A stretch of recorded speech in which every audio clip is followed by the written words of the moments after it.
মিশরে যে আমার অনেক আকাঙ্ক্ষা ছিল যে এইটারে দেখতে হবে আগে, তো ফ্রিতে দেখেছি, ফর ফ্রি। আমাদের আল আজহার ইউনিভার্সিটির যে কার্ড ছিল, ওই কার্ড ছিল জামিয়াতুল আজহার শরীফের কার্ড, ওটা দিয়ে আবার ফ্রিতে অনেক জায়গায় যাওয়া যায়। তো একবারই দেখেছি আমি মিশরের রাজধানী কায়রোর যে জাতীয় জাদুঘর, ওদের রয়্যাল মমিস চেম্বারের সেকেন্ড ফ্লোরে ওকে শোয়া রাখা হয়েছে। তো অনেক আশা ভরসা নিয়ে গেলাম, ঢুইকাই দেখি ওই রুমের ভিতরে ফেরাউন চাচা শুয়ে রয়েছে। তো যেই ফেরাউনরে জিজ্ঞেস করলাম, হেই ম্যান, হোয়াটসঅ্যাপ, কেমন আছো, কিন্তু ওর মুখ দিয়ে কোনো কথা নাই।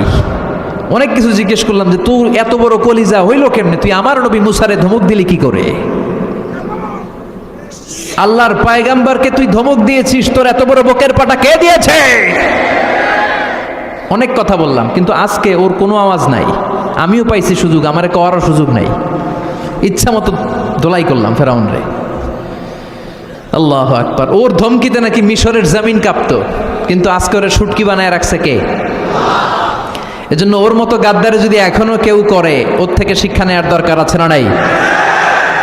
খেয়াল রাখবেন, আল্লাহ ফেরাউনকে অনেক ছাড় দিয়েছে, কিন্তু ছেড়ে দেয় নাই। আল্লাহর সুন্নাত হচ্ছে আল্লাহ ছাড় দেয়, ছেড়ে দেয় না। আল্লাহ কি দেয়?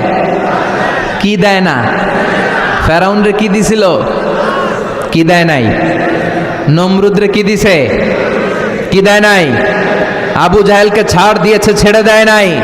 এখনো যদি ফেরাউনের পথে কেউ হাঁটে, ওকে আল্লাহ দেখা যায় ছাড় দিচ্ছে, কিন্তু ছেড়ে দিবে না। চিল্লায় বলো ঠিক কিনা?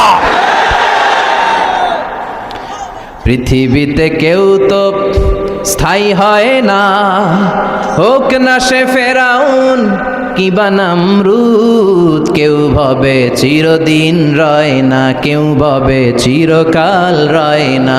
পৃথিবীতে কেউ তো স্থায়ী হয় না, হোক না সে ফেরাউন কিবা নমরুদ। কেউ ভাবে চিরদিন রয় না। জোরে বলেন ঠিক কিনা?